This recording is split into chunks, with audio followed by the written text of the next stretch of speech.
दोस्तों, इंदौर के ऐतिहासिक होलकर क्रिकेट स्टेडियम में जैसे ही 3 वनडे मैचों की सीरीज का आखिरी और निर्णायक मुकाबला शुरू हुआ, पूरे मैदान का माहौल अपने आप खास बन गया। दर्शकों से खचाखच भरे स्टैंड्स, चारों तरफ गूंजते भारत के नारे और खिलाड़ियों के चेहरे पर दिखता आत्मविश्वास साफ बता रहा था कि आज टीम इंडिया सिर्फ खेलने नहीं बल्कि दबदबा बनाने उतरी है। शुरुआती ओवरों में ही भारतीय बल्लेबाजों ने अपने इरादे जाहिर कर दिए। ये कोई साधारण शुरुआत नहीं थी, बल्कि पूरी तरह आक्रामक और सोची समझी रणनीति का हिस्सा थी। न्यूजीलैंड के गेंदबाज लाइन लेंथ और फील्ड बदलते रहे, लेकिन भारतीय बल्लेबाजों की टाइमिंग और आत्मविश्वास के सामने उनकी हर कोशिश नाकाम होती चली गई। कभी गेंद कवर के ऊपर से बाउंड्री पार जाती दिखी, तो कभी मिड विकेट के ऊपर से खेला गया शॉट दर्शकों के बीच जा गिरा। हर चौके के साथ स्टेडियम का शोर और जोश बढ़ता गया। भारतीय बल्लेबाजों ने खराब गेंदों को सजा दी और अच्छी गेंदों पर सिंगल डबल्स लेकर स्कोर बोर्ड को लगातार चलाते रखा। हर गुजरते ओवर के साथ भारत की पकड़ मजबूत होती चली गई और न्यूजीलैंड पर दबाव बढ़ता गया। तो दोस्तों, इस वीडियो में हम आपको इसी निर्णायक मुकाबले के हर अहम पल दिखाने वाले हैं। किस बल्लेबाज ने खेला सबसे शानदार शॉट और कैसे टीम इंडिया ने मैच पर अपनी मजबूत पकड़ बना ली। अगर आप भी टीम इंडिया के सच्चे फैन हैं, तो वीडियो को लाइक और शेयर करना बिल्कुल ना भूलें और कमेंट में जरूर बताइए, क्या ये सीरीज भारत के नाम होने वाली है। दोस्तों, इंदौर के होलकर स्टेडियम में आज तीसरा और सीरीज डिसाइडर वनडे मुकाबला खेला गया, जहां न्यूजीलैंड के खिलाफ टीम इंडिया के कप्तान शुभमन गिल ने टॉस जीतकर पहले बल्लेबाजी करने का फैसला किया। जैसे ही भारतीय ओपनर्स मैदान पर उतरे, स्टेडियम तालियों और शोर से गूंज उठा। रोहित शर्मा और शुभमन गिल की जोड़ी ने आते ही साफ कर दिया कि आज भारत बड़े स्कोर के इरादे से उतरा है। पहले ही ओवर में रोहित शर्मा ने आक्रामक संकेत दे दिए। दूसरी ही गेंद पर उन्होंने कवर के ऊपर से शानदार चौका जड़ा। अगले ओवर में शुभमन गिल ने भी मिड ऑफ के ऊपर से ड्राइव लगाकर अपना खाता खोला। दोनों ओपनर्स ने शुरुआत में संभलकर बल्लेबाजी की, लेकिन ढीली गेंद मिलते ही उसे बाउंड्री तक पहुंचाने में कोई कसर नहीं छोड़ी। तीसरे ओवर में रोहित ने पुल शॉट पर पहला जड़ा, जिससे न्यूजीलैंड के गेंदबाजों पर दबाव साफ नजर आने लगा। पावर प्ले के दौरान रोहित और गिल ने बेहतरीन तालमेल दिखाया। रोहित ने कट और फ्लिक शॉट से रन बटोरे, जबकि गिल ने टाइमिंग और क्लास से चौके लगाए।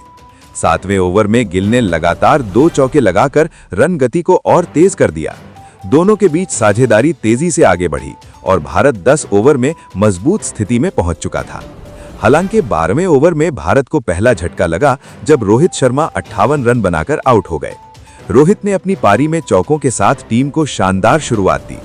उनके आउट होने के बाद क्रीज पर आए विराट कोहली और मैदान में शोर और तेज हो गया। कोहली ने आते ही सिंगल लेकर खाता खोला और फिर अपनी लय में बल्लेबाजी शुरू की। दूसरे छोर पर शुभमन गिल पूरी तरह सेट नजर आ रहे थे। गिल ने स्पिनर्स के खिलाफ आगे बढ़कर शॉट्स खेले और तेज गेंदबाजों पर शानदार ड्राइव लगाए। 16वें ओवर में गिल ने एक शानदार जड़ते हुए अपना अर्धशतक पूरा किया, लेकिन अगले ही ओवर में गिल 67 रन बनाकर आउट हो गए।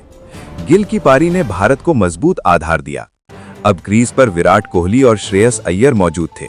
विराट ने एक छोर संभाल रखा था और बीच बीच में चौके लगाकर रन गति बनाए रखी। श्रेयस अय्यर ने कुछ आकर्षक शॉट्स खेले, लेकिन वो ज्यादा देर टिक नहीं सके और 18 रन बनाकर आउट हो गए। इसके बाद विराट ने जिम्मेदारी और बढ़ा ली।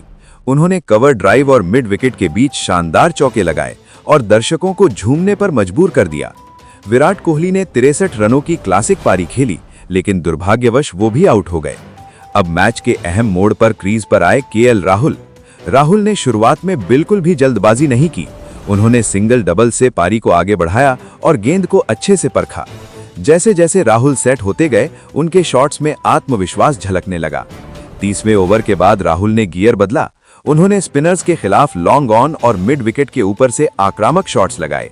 दूसरे छोर से रविंद्र जडेजा आए, लेकिन वो सिर्फ 8 रन बनाकर आउट हो गए। इसके बाद नीतीश कुमार रेड्डी क्रीज पर आए और राहुल का शानदार साथ निभाया। नीतीश ने बिना जोखिम लिए बल्लेबाजी की, लेकिन मौका मिलते ही बाउंड्री भी लगाई। राहुल ने 40वें ओवर के बाद आक्रमण तेज कर दिया। लगातार चौके और एक लंबा लगाकर उन्होंने अपना शतक पूरा किया। केएल राहुल ने 105 रनों की शानदार पारी खेली और भारतीय पारी की रीढ़ बने। आखिरी ओवरों में नीतीश रेड्डी ने नाबाद 34 रन बनाए, जबकि हर्षित राणा ने 9 रन जोड़े। अंतिम क्षणों में मोहम्मद सिराज ने भी आक्रामक अंदाज दिखाया और नाबाद 11 रन बनाए। सिराज के शॉट्स ने दर्शकों का खूब मनोरंजन किया। इस तरह दोस्तों टीम इंडिया ने पूरे 50 ओवर खेलते हुए 7 विकेट के नुकसान पर 344 रन का विशाल स्कोर खड़ा किया। ये पारी रोहित शर्मा और शुभमन गिल की शानदार ओपनिंग, विराट कोहली की क्लास, केएल राहुल के शतक और निचले क्रम के उपयोगी योगदान का नतीजा रही। अब गेंदबाजों के सामने चुनौती थी कि वे इस बड़े स्कोर का बचाव कर सीरीज इंडिया के नाम करें। 345 रनों के विशाल लक्ष्य का पीछा करते हुए न्यूजीलैंड की टीम ने शुरुआत से ही आक्रामक रवैया अपनाने की कोशिश की, क्योंकि उन्हें पता था कि इतने बड़े स्कोर के सामने संभलकर खेलने से काम नहीं चलने वाला। डेविन कॉनवे और हेनरी निकोल्स की ओपनिंग जोड़ी मैदान पर उतरी और पहले कुछ ओवरों में भारतीय गेंदबाजों को समझने की कोशिश की। मोहम्मद सिराज और हर्षित राणा ने नई गेंद से अच्छी लाइन लेंथ रखी, लेकिन जैसे ही मौका मिला कॉनवे और निकोल्स ने चौकों के जरिए रन गति बढ़ा दी। कॉनवे ने कवर ड्राइव और पुल शॉट से रन बटोरे, वहीं निकोल्स ने टाइमिंग के दम पर गेंद को गैप्स में पहुंचाया। पावर प्ले के दौरान न्यूजीलैंड ने तेजी से रन जोड़े, लेकिन 12वें ओवर में भारत को पहली बड़ी सफलता मिली जब हर्षित राणा ने डेविन कॉनवे को 56 रन पर पवेलियन भेज दिया। इसके कुछ ही ओवर बाद हेनरी निकोल्स भी 62 रन बनाकर आउट हो गए। इन 2 विकेटों से न्यूजीलैंड की पारी को झटका लगा, लेकिन रन रेट अब भी उनके पक्ष में था। इसके बाद विल यंग क्रीज पर आए, मगर वो ज्यादा देर टिक नहीं सके और 12 रन बनाकर आउट हो गए। मिडिल ओवर्स में न्यूजीलैंड की पारी को संभालने की जिम्मेदारी डेरिल मिचेल ने उठाई। मिचेल ने आते ही आक्रामक बल्लेबाजी शुरू की और भारतीय गेंदबाजों पर दबाव बना दिया। उन्होंने स्पिन और तेज गेंदबाजों दोनों के खिलाफ आत्मविश्वास से शॉट्स खेले। मिचेल ने कुछ शानदार चौके और 3 लंबे जड़ते हुए तेजी से रन बटोरे। दूसरे छोर से ग्लेन फिलिप्स ने उनका साथ देने की कोशिश की, लेकिन वो 12 रन बनाकर कुलदीप यादव की गेंद पर आउट हो गए। इसके बाद विकेटकीपर बल्लेबाज मिचेल हे आए और उन्होंने छोटी लेकिन तेज पारी खेली।